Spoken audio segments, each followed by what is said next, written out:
नमस्कार, आपके साथ मैं हूं गौरव अग्रवाल। भगवान शिव की भक्ति और विकास की शक्ति, परिणाम अब की बार 400 पार। चुनावी साल में पहले प्रभु श्री राम, फिर भगवान श्री कृष्ण और अब सर्वव्यापी भगवान शिव की आराधना। धर्म पथ और विकास पथ को साथ लेकर चलते हुए विजय पथ को हासिल करना, विरासत और विकास के बीच सामंजस्य बिठाना, यही प्रधानमंत्री नरेंद्र मोदी की 400 पार वाली गारंटी है। इसमें राम नाम की धुन से दक्षिण के किले को साधने की कवायद है। भगवान श्री कृष्ण के आशीर्वाद से उत्तर में 2019 वाला परिणाम दोहराने की कोशिश है और त्रिकालदर्शी शिव की आराधना से तीसरी बार 400 पार के लक्ष्य के साथ सरकार बनाने का विजन है। पीएम मोदी अपने इस प्रयोग में सफल होते भी दिख रहे हैं। कारण, पीएम मोदी ने अपने आराध्य की भक्ति को विकास की शक्ति से जोड़कर जीत का जो विजय सूत्र गढ़ा है, विरोधियों के पास उसकी कोई काट नहीं दिखती।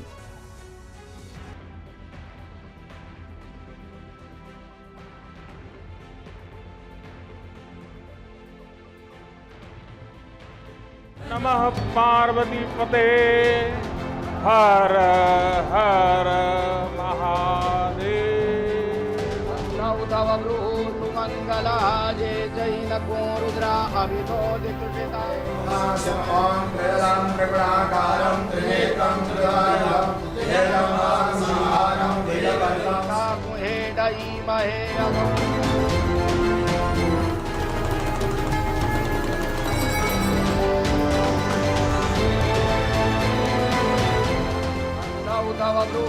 मंगला जय जैन को रुद्रा अभितो दिक्कृता।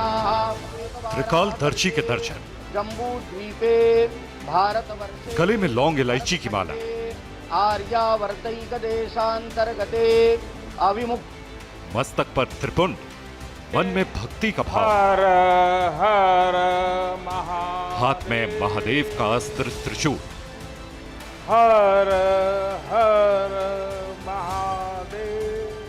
भोले की भक्ति में मग्न होकर महाशिवरात्रि के अगले दिन वाराणसी में बाबा विश्वनाथ की पूजा। अंतर्गते अविमुक्त वाराणसी क्षेत्रे पहला संकेत आस्था विरासत का सम्मान, दूसरा संकेत विरासत विकास का तालमेल, तीसरा संकेत शिव की भक्ति से विकास की शक्ति।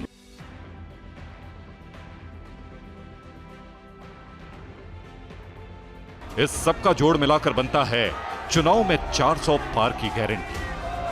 ये शिव भक्ति पीएम मोदी की भक्ति ही है जो उन्हें विकसित भारत बनाने के मार्ग पर बढ़ने की शक्ति देती है।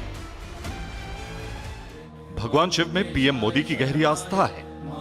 पशुपतिनाथ से लेकर केदारनाथ तक पीएम मोदी शिव के लगभग सभी बड़े धामों में पूजा अर्चना और दर्शन कर चुके हैं।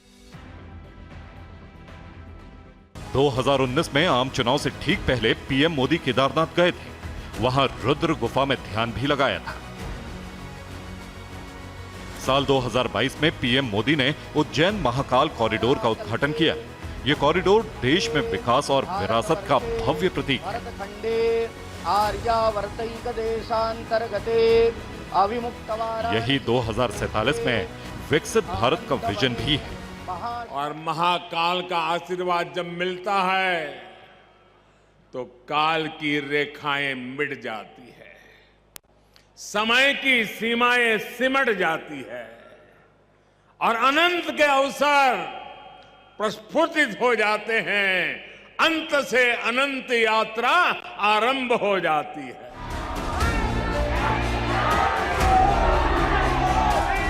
ये तस्वीरें इसी साल 22 फरवरी की, जब पीएम मोदी ने गुजरात में मेहसाणा का दौरा किया था।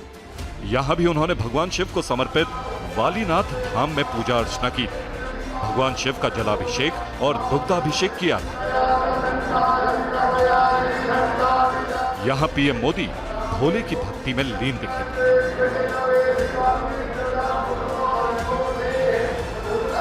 गुजरात से लेकर यूपी तक भगवान शिव पीएम मोदी की विकास वाली शक्ति के केंद्र में है। हर हर महादेव।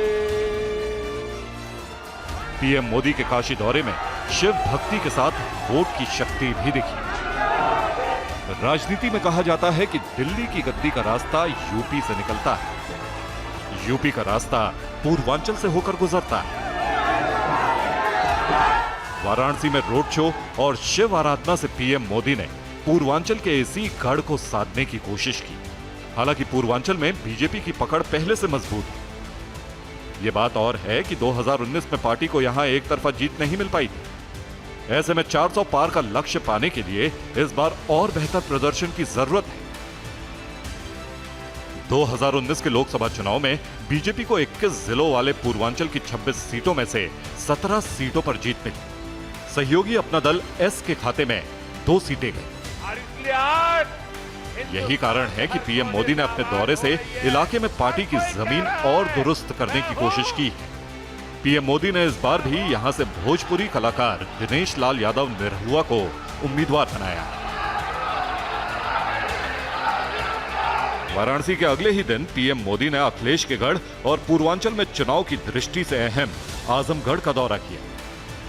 यहां भी पीएम मोदी ने अपने विकास मॉडल को जनता के सामने रखा। उन्होंने कहा कि जिस आजमगढ़ को देश के पिछड़े इलाकों में गिना जाता था, आज वही देश के लिए विकास का नया अध्याय लिख रहा है। आजमगढ़ को देश के पिछड़े इलाकों में गिनते थे, आज वही देश के लिए विकास का नया अध्याय लिख रहा है। आज आजमगढ़ से कई राज्यों में करीब 34,000 करोड़ रुपए के प्रोजेक्ट्स, उसका लोकार्पण और शिलान्यास हुआ है। पूर्वांचल की 26 सीटों के साथ बीजेपी की नजर प्रदेश के सभी 80 सीटों पर है, क्योंकि बीजेपी अगर अपने दम पर 370 सीट पाने की हसरत रखती है तो उसे यूपी में एक-एक सीट पर फोकस करना होगा।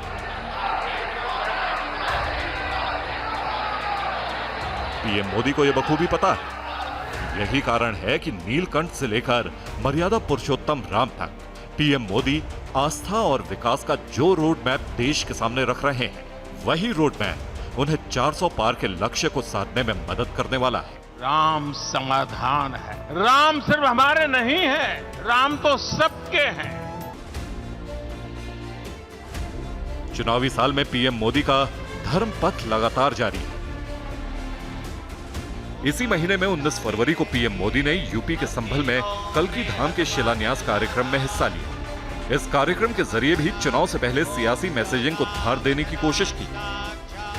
दरअसल संभल उसी पश्चिम उत्तर प्रदेश के अंदर आता है जहां जाटलैंड की सभी 14 सीटों पर बीजेपी ने 2014 में कब्जा किया था, लेकिन 2019 में इसमें से 7 सीट बीजेपी के हाथ से निकल गई थी और इसमें भी 6 सीट सिर्फ उसी मुरादाबाद मंडल की हैं, जिसमें संभल का नाम भी शामिल है।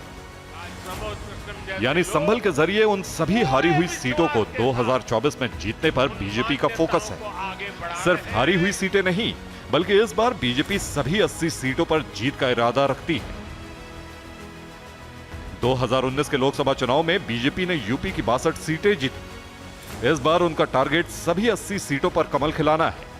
यही वजह है कि दिसंबर 2023 से 9 मार्च 2024 तक पीएम मोदी 6 बार यूपी का दौरा कर चुके हैं।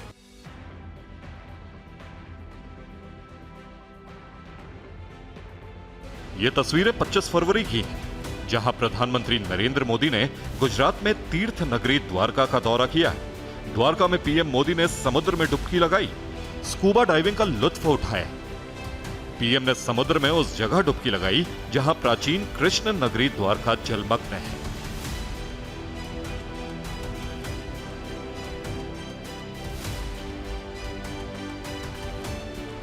एडवेंचर पर्यटन के साथ पीएम मोदी के गुजरात दौरे पर भी आस्था, विरासत और विकास का संगम दिखा।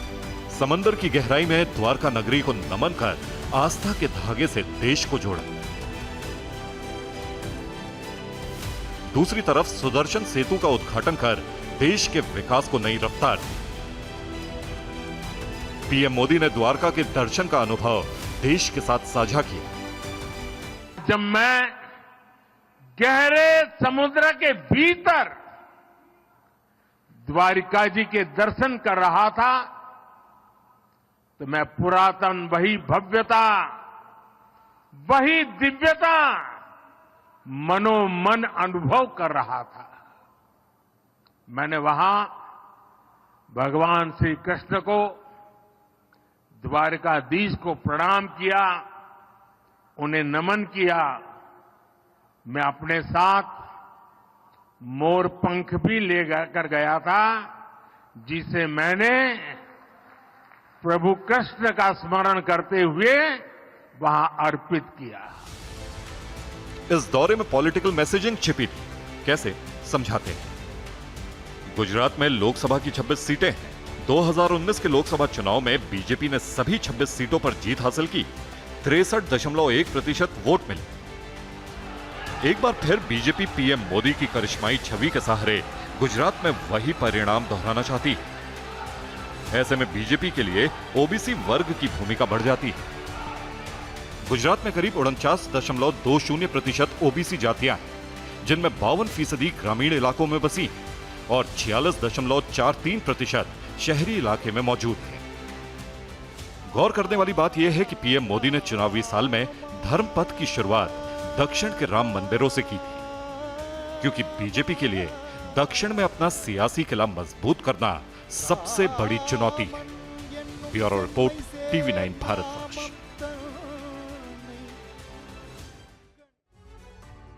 तो भगवान शिव, प्रभु श्री राम और भगवान श्री कृष्ण, ये तीनों ही भारत की आध्यात्मिक विरासत और सनातन संस्कृति के प्रतीक हैं। ये तीनों ही पीएम मोदी की राजनीति के केंद्र में, चाहे उत्तर भारत हो या दक्षिण भारत। हर तरफ आस्था, विरासत और विकास रेल की पटरी की तरह साथ साथ चल रहे हैं। चुनावी साल में पीएम मोदी ने अपने धर्म पथ की शुरुआत दक्षिण के राम मंदिरों में दर्शन के साथ की थी। तमिलनाडु से लेकर आंध्र प्रदेश और केरल तक एक तरफ प्राचीन मंदिरों में दर्शन किए और दूसरी तरफ हजारों करोड़ों की विकास परियोजनाओं का उद्घाटन और शिलान्यास कर विकास का रोड मैप भी खींचा।